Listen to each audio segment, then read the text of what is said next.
Eskuara, Arabako enpresen lanabes proiektua, Eusko Jaurlaritzako hizkuntza politika sailak, Arabako Foru Aldundiak eta Gasteizko Udalak sustatutako proiektua da, eta proiektu honen bitartez, Arabako arlo sozioekonomikoan, enpresetan, euskara txertatzeko aholkularitza zerbitzua eskaini nahi dugu.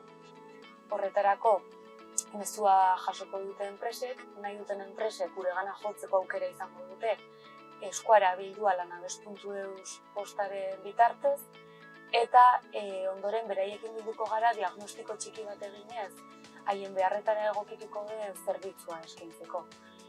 Hitzarmen bat sortuko dugu enpresaren eta Arabako Foru Aldundiaren artean, eta bertan jasotako konpromiso horiek bete ahal izateko planifikatutako aholkularitza hori jasotu. Bikain eta bai euskarari ziurtagiriak lotzeko aholkularitza eskaintzen dugu. Hizkuntza zerbitzuak eskaintzen ditugu lan jarduna, produktuak eta zerbitzuak euskaratzeko. Euskarak enpresari ematen dion balioa identifikatzeko diskurtsoak baliatzen ditugu. Langileen motivazioan eragiteko lanketak egiten ditugu. Lanbide heziketan jarduten dugu praktikaliak euskaraz izan daitezen. Hizkuntzen kudeaketan eta euskararen erabileran eragiteko prozesu horiek indartzeko, besteak beste honako laguntza hauek izango dituzue. Itzulpenak, dokumentazioaren lanketak, diru laguntzen kudeaketa, ziurtagiriak lortzeko laguntza, hizkuntza ohituretan eragiteko prozesuak, domeinu digitalaren lanketa, bestelako euskara baliabideak edota hizkuntza trebakuntza.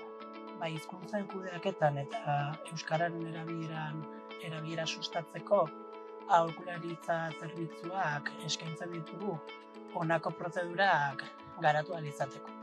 Besteak beste komunikazioa eta hizkuntza irizpideak izan ere, gaur egun komunikazioak pisu handia du. Hortaz, enpresetan hizkuntza irizpideak zehazten ditugu. Hizkuntza irizpideak zehazten ditu, arlo zehatz bakoitzean nola aritu zehaztuta geratu dadin. Hizkuntza paisaia gauzatzen dugu, dokumentazioa ere euskaratua izateko. Gaitasunak neurtzen ditugu, enpresan dagoen talentua identifikatu ahal izateko eta langileen gaitasun linguistikoen mapa osatu ahal izateko. Enpresen ohiturak aldatzen dihardugu, euskara sustatzeko hainbat ekimen eta jarduera antolatu ahal izateko.